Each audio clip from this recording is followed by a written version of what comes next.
Welcome in, everyone, to another special edition of AYS Sports. I am your host, Blake Ruffino, and we are with our good friends over at Service Hawk Digital Media, where they soar above the competition with fast and reliable experience.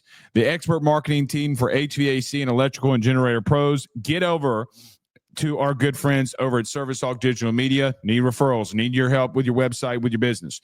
Get over to Service Hawk Digital Media today, so that they can help service your business. This episode is also brought to you by our good friends over at Craig's Electrical and Generators. When it comes to keeping the lights on, Craig's Electrical and Generators has been the trusted name for generator installation and maintenance for years. Now they're bringing some of that top-tier service for your AC maintenance. That's right. Craig's can now keep both your generator and AC system running smoothly, so you're never left in the heat or in the dark. Don't wait until it's too late. Schedule your maintenance today. Give them a call at 504-290-0183. That's 504-290-0183. Now, and experience the reliable service that Craig's AC and Generator Pros will give to you today. So today we're going to be talking about the week that will be for LSU baseball this upcoming week, starting tonight against DBU, a team that's 6-1, has some really good guys that you're going to see at the plate tonight, the number 18 team in the country, along with seeing Kansas State, Nebraska, and Sam Houston, which Sam Houston, not as good as they've been in the past couple of years, making it to a couple of regional appearances. Nebraska losing 2 of 3. And so it did Kansas State, losing 2 of 3, but one to ULL and the other to Arkansas. But very interesting week coming up for LSU baseball this week, especially when it comes to you being on the road, you going to I say hostile environment, but going to a hostile environment inside of the greater Dallas area. You'll face DBU tonight. So let's start there, even though this is going to be a very big week. I do think that there are a lot of things that I am looking for this week. How does Connor Ware, who will get the nod tonight, how does he look? The last time we saw him, he pitched 3 innings, looked very smoothly, kind of went by committee after that. But Connor Ware did give you a really good performance, a really good outing the last time, or the first time that we saw him. Look, we talked about this in very small detail last night, but let's bring him back up again and then talk about the weekend in general. I do think facing off against DBU, Dallas Baptist first, there are a couple of things that we need to monitor tonight specifically. How does Connor Ware do against some of these guys like Grant J, Tom Poole, Joey Narat, Nathan Humphreys, all guys that are hitting above, well above, some of them, above 400. They've hit with a lot of power. They've hit with had a lot of extra base hits. They've taken a lot of pitches. They're a really good ball club. They're a solid ball club. They've really got a lot of experience, a lot of seniors and juniors that have been on this team for quite some time, have entered some guys in from the transfer portal here and there. But the question will be tonight for them, for Dallas Baptist, how do they look in a midweek type game and scenario? Do they throw somebody that maybe they normally wouldn't throw against you to try to get this win here? I do think it's interesting because I've really looked into Dallas Baptist, and they haven't really played anybody with the level of talent that you have. There's not a lot of teams in the country that have the talent level that you do if you're LSU baseball. But they got run ruled by UTRGV. That's short for University of Texas Rio Grande Valley. And they've played some teams that, quite frankly, are not good ball clubs. I do think that there's one thing that does I don't want to say startle me, but does kind of worry me a little bit. Dallas Baptist has been red hot at the plate. They haven't faced a team like you. They haven't faced a staff like you. So it's going to be interesting to see how they adjust and how you're able, and probably and more than likely the best team that you've played all year, or what will be the best team that you've played all year, how you look against them on the road. This being the first time that you're going up or going on the road against them or against any opponent, I think it's going to be interesting. I want to see a team continue to be better like they've been the last 17 innings. The last 17 innings for LSU baseball at the plate has been phenomenal. On the mound, it actually has been pretty phenomenal. Look, you've had 2 bad innings on the mound all year and all 7 games that you've played. Other than that, man, you've been really good. You've been very solid out of the bullpen. You've been really solid with some of these starts that you're getting from a lot of these guys. You've been solid. Even I would even say with Luis Hernandez, you've been very solid behind the plate. This Cade Aaron Beatty, I'm sure that he will get some run and some playing time this weekend, but it's going to be really, really apparent, at least tonight,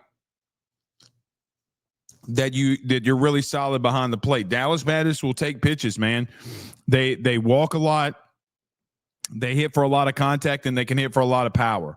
So I do think going into the first game on the road, hostile, quote unquote, environment, it's going to be interesting to see how you react.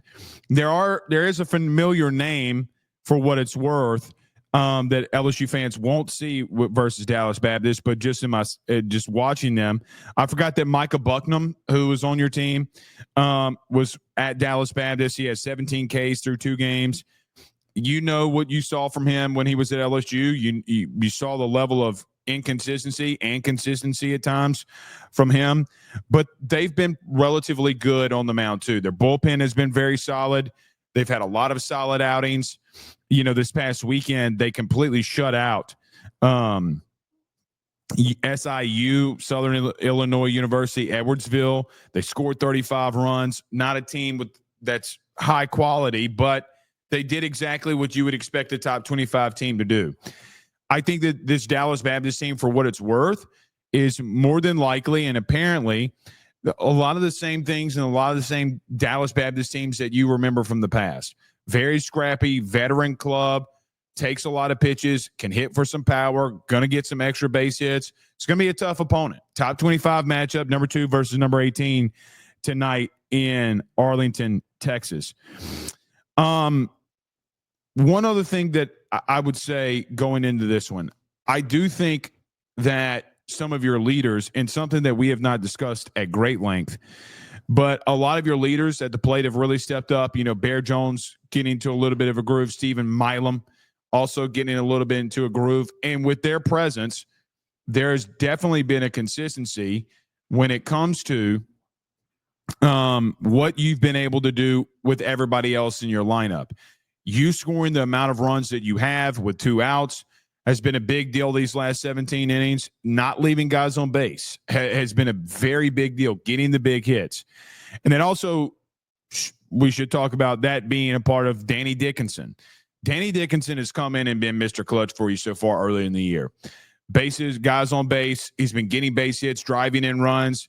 A guy that, quite frankly, a lot of people had question marks. Hey, when you take that high of a level step from going from Utah Valley to LSU, what do you look like? Well, he hasn't looked bad at all. He's actually, quite frankly, been probably your most consistent guy at the plate. So now that the competition level ramps up, how does he look? Can you continue to stay hot at the plate? 8 games in 8 days? Or 8 games in 10 days, excuse me. That's a lot, man. That's a lot on a young team early in the year. It's a lot of action. So it'll be interesting to see. It's not the only team you'll play this week, though. Let's break down or talk about Kansas State, and let's talk about Nebraska and Sam Houston. I'll start off with Sam Houston just to get it out of the way. Guys, they stink. Right? I say that, but then all of a sudden, you look at a team and you're going into the 8th game and the 10th day. How tired are you? How exhausted are you? How many arms have you used? What situations have you been in? I do think that Sam Houston's not a really good team. They're not the regional team that we saw a couple of years ago. They're not even the team that we saw a year ago, right? Where that really pushed and was really scrappy. Guys, they've had a lot of problems against some opponents that aren't good. Lock in, focus, take it to them. I mean, they've really, really struggled out of the gate. Nebraska and Kansas State, though, are very interesting. 2 former Big 12, but 2 teams, one in the Big 10 and one in the Big 12. Kansas State did take 1 of 3, from Arkansas. A lot of people kind of freaked out when Arkansas lost to Kansas State last week. I do think that Kansas State is another veteran scrappy club. Doesn't have the level of talent that you do, but you give them some hope and you start playing with fire and you do what Arkansas did and leave guys on, you're going to lose. Guys, they got a lot of athleticism. does Kansas State. When they get on base, they're going to run, and they're going to run a lot. At least that's what they did against Arkansas.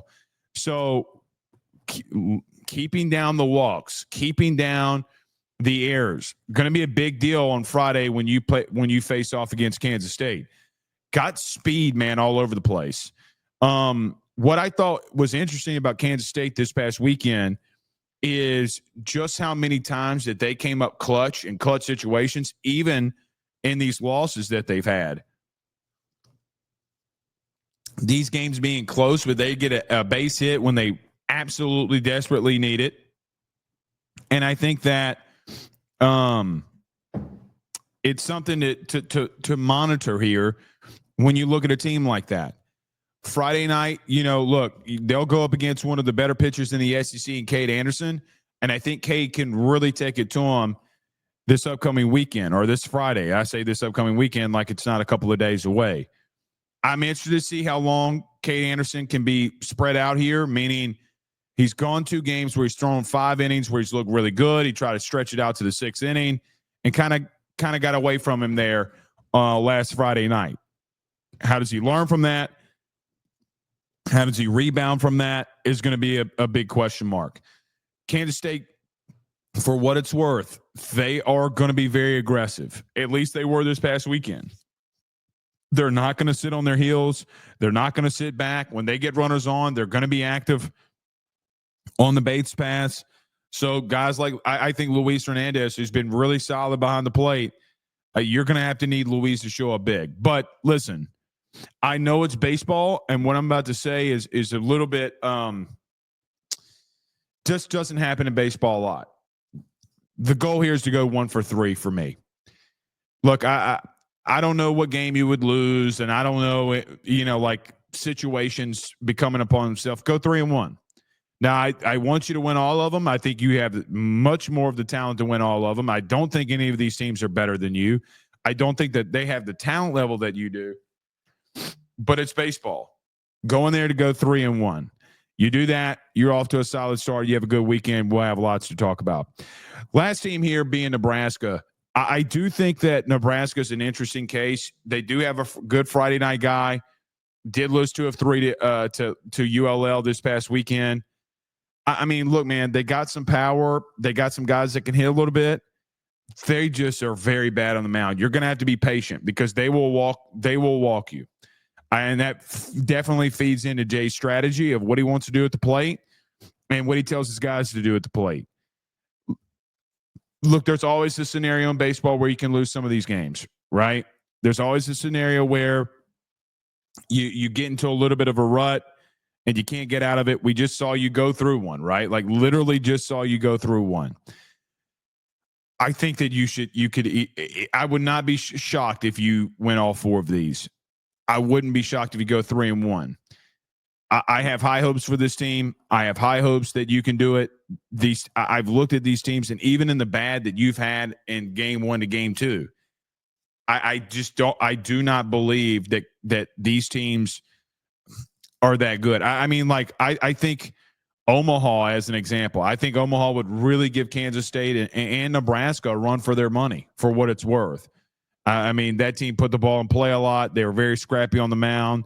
They came in there and they took 1 of 3 from you. So, look, it's going to be an interesting weekend. It starts off tonight. We'll see, man. We'll see. Last thing, I do think that Jay is going to I do think Jay is going to try to figure some things out this week in reference to his lineup. What do I mean? I do think that you'll still see some shakeup. I still think that you're going to see some of these guys that, like Tanner Reeves, I think he'll rotate in here at some point. How does Michael Braswell respond to that? How does Chris Stanfield respond? I know Stanfield, kind of had a little bit of a rut, was out of the lineup a little bit there, came back, hit the ball hard. Against better competition, man, I think that this is where we start to see what this team really could be. And I'm very excited for it. I think that this, for me, I feel like the first couple of games have been more of a warm-up into the season here. And now this weekend, you really start seeing what your team's about. So we'll be able to recap it throughout the weekend. I'm sure we'll come back to Service Hawk next week, and we'll definitely be talking about it. But as of now, and for right now, I think that you're in a prime spot to go make a statement on the road and a big venue and some hostile environment type situations on the road. So it's going to be really fun. Till then, we'll see y'all soon. This episode it's brought to you by our good friends over at Craig's Electrical and Generator Pros. Go over to them today. Give them a call at 504-290-0183. Also, we were doing this from our good friends over at Service Hawk Digital Media, Furls Business. They do it all. Get over them today too. Till tonight, we'll see y'all soon. Y'all have a good one.